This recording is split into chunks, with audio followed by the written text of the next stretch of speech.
দর্শক, রাজনৈতিক দলগুলোর সাথে অন্তর্বর্তী সরকারের প্রধান উপদেষ্টা ডক্টর মোহাম্মদ ইউনূসের সংলাপের বিষয়ে ব্রিফ করা হচ্ছে। আমরা এখন সরাসরি যুক্ত হচ্ছে সেখানে।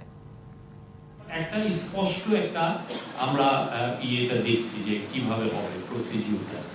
Thank you. আমার নাম আরিফুর রহমান তুহিন, আমি দ্য বিজনেস পোস্টের রিপোর্টার।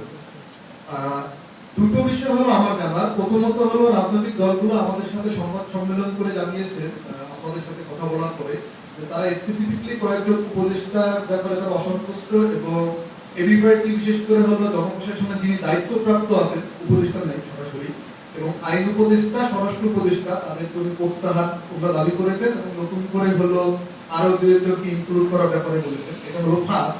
এটার ব্যাপারে হলো গভর্নমেন্ট কি ভাবছে বা আপনাদের পক্ষ থেকে কি উত্তর দিয়েছে। দ্বিতীয় বিষয়টা হলো তারা এবং আমরা পত্র-পত্রিকায় দেখেছি যে দ্রব্যমূল্যের একটা হলো নাভিশ্বাস চলতেছে।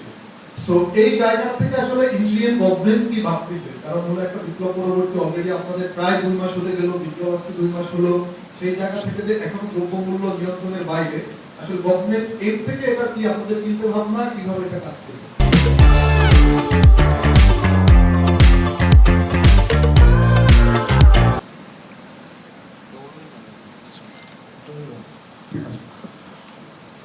আমাদের এখানে যে কথাটা বললেন যে কয়েকজন উপদেষ্টা এবং বিভিন্ন আমলার ব্যাপারে হয়তো কথা চলতেছে, জনরোষ বা অসন্তোষ থাকাটা স্বাভাবিক, কিন্তু আমরা দেখতে চাই যে আসলে